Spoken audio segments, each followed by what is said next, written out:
আজকে এই 2025 সালের মধ্যে আমরা এই মাহফিলের প্যান্ডেল থেকে ওয়াদাবদ্ধ হব যে 5টি জিনিস মৃত্যুর আগ পর্যন্ত আমরা কখনোই হাতছাড়া করব না। এই 5টি জিনিস অবশ্যই অবশ্যই আমরা করব, ইনশাআল্লাহ। আমরা পারবো না? এখন সেই 5টি জিনিস আমি আপনাদের সামনে বলবো। 1 নাম্বার, আমরা প্রতিজ্ঞাবদ্ধ হব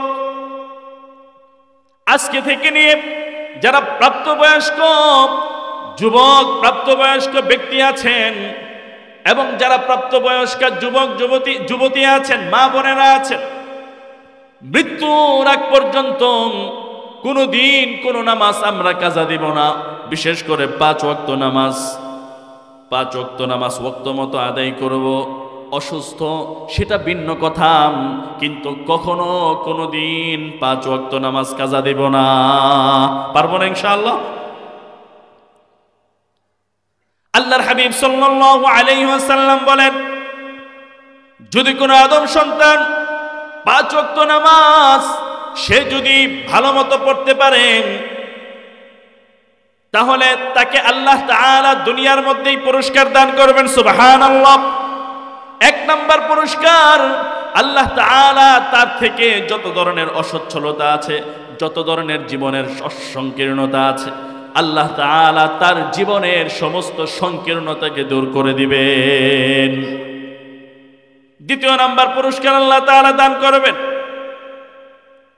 আল্লাহ সুবহানাহু ওয়া তাআলা তার জন্য 5 ওয়াক্ত নামাজ পড়ার কারণে কবরের আযাবকে দূর করে দিবেন।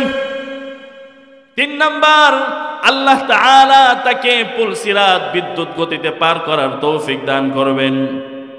এমনই ভাবে আল্লাহ সুবহানাহু ওয়া তাআলা তার জন্য আরো নাজ নিয়ামতের ব্যবস্থা করে দিবেন। কোন জায়গা থেকে হবে? আল্লাহ তাআলা বলেন, ইন্নাল্লাহা ইয়ারযুকু মান ইয়াশাউ বিগাইরি হিসাব। নিশ্চয়ই আল্লাহ তাআলা যাকে ইচ্ছা তাকে অবারিত রিজিক দান করেন। সুবহানাল্লাহ।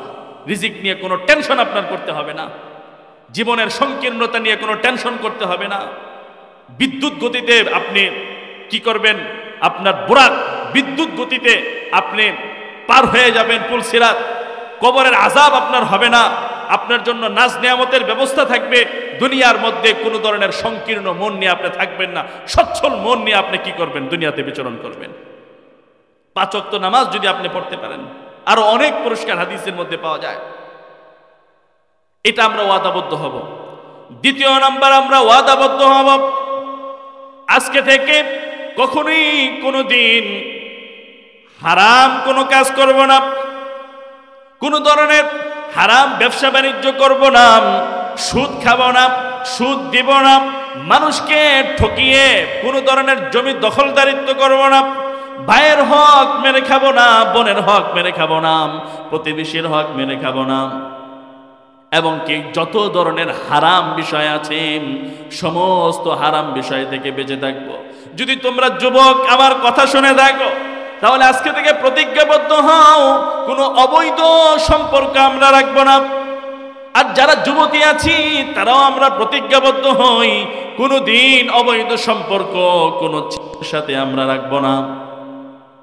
এছাড়া যত ধরনের খারাপ বিষয় আছে সমস্ত হারাম বিষয় থেকে বেঁচে থাকবো। আমরা পারবো না ইনশাআল্লাহ? 2 নাম্বার। 3 নাম্বার, 2025 সালে আজকের এই বয়ান থেকে আমরা প্রতিজ্ঞাবদ্ধ হচ্ছি 5 ওয়াক্ত নামাজ কাজা করব না, হারাম কোনো কাজ করব না। সেটা খাওয়া হতে পারে, সম্পর্ক হতে পারে, যে কোনো বিষয় হতে পারে। 3 নাম্বার, দৈনিক আপনার কম করে হলেও আপনার 2 পৃষ্ঠা কোরআনে কারীম তেলাওয়াত করব। কয় পৃষ্ঠা করে? 2 পৃষ্ঠা কমপক্ষে হলেও। এর উপরে আপনারা যত পারেন। কয় পৃষ্ঠা করে? 2 পৃষ্ঠা। বেশি পড়ার দরকার নেই। যদি কারো মাজুর বা কেউ যদি অসুস্থ থাকে, কারো মাসগালা থাকে, কিন্তু 2 পৃষ্ঠা কোরআন শরীফ তেলাওয়াত না করে আমি ঘুমাতে যাব না। কারণ আল্লাহ তাআলা কোরআনে কারীমের মধ্যে বলেছেন, আলা বিযিক্রিল্লাহি তাতমাইন্নুল কুলুব। তোমরা জেনে রাখো যে আমি আল্লাহ তাআলার স্মরণে তাতমাইন্নুল কুলুব, মানুষের অন্তর কি হয়? প্রশান্তি নেমে আসে, ইতমিনান চলে আসে, সুকুনাত চলে আসে, অস্থিরতা দূর হয়ে যায়। সুবহানাল্লাহ।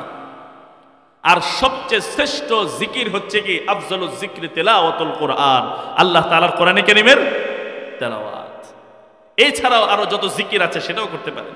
তো 3 নাম্বার হচ্ছে কোরআন শরীফ তেলাওয়াত করব। কমপক্ষে কয় পৃষ্ঠা? 2 পৃষ্ঠা, 3 পৃষ্ঠা দরকার নেই, আপনি কমপক্ষে 2 পৃষ্ঠা করে পড়েন। এটা হচ্ছে 3 নাম্বার। 4 নাম্বার, 1 নাম্বার হচ্ছে কি 5 ওয়াক্ত নামাজ আমরা কাজা দেব না। 2 নাম্বার কি বললাম? হারাম কোনো কাজ করব না, হারাম কোনো খাবার খাবো না। 3 নাম্বার কি বলেছি?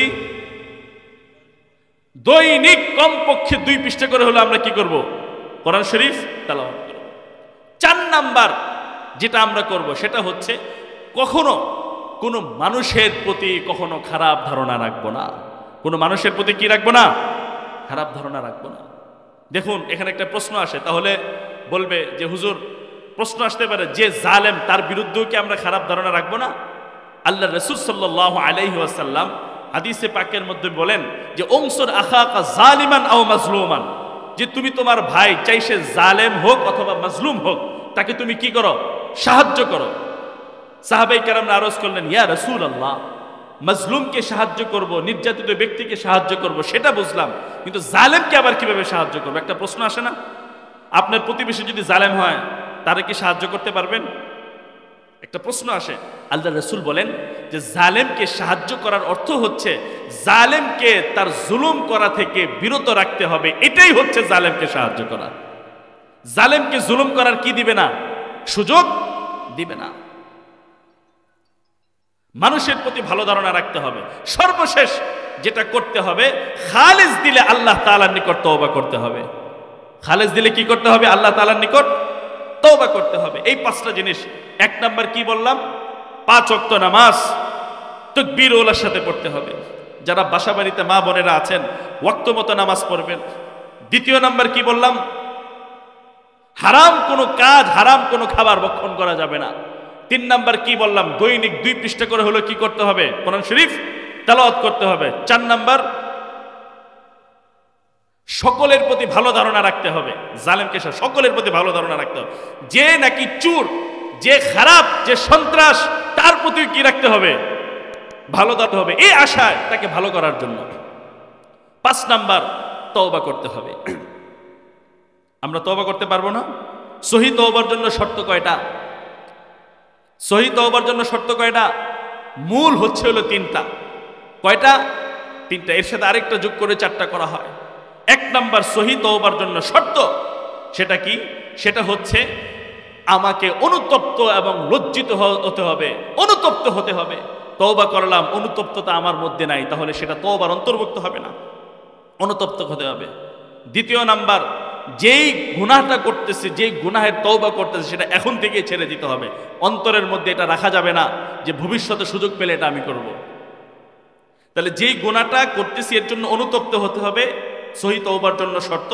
2 নাম্বার, যেটা করতেছি যেই গুনাহের জন্য তওবা, সেটা এখন থেকে ছেড়ে দিতে হবে। 3 নাম্বার, ভবিষ্যতে আমি আর কখনো করব না, এটা মনে মনে সংকল্প করতে হবে। এটা হলো মৌলিক 3টা শর্ত। 4 নাম্বার আরেকটা শর্তকে যোগ করে, সেটা হচ্ছে কোনো ব্যক্তি, কোনো আদম সন্তান যদি কোনো বান্দার হক যদি নষ্ট করে, ওই বান্দার হক যদি সে নষ্ট করে থাকে, আল্লাহ তাআলা ওই আদম সন্তানকে ততক্ষণ পর্যন্ত মাফ করবে না যতক্ষণ পর্যন্ত ওই আদম সন্তানের তার হক সে আদায় না করবে।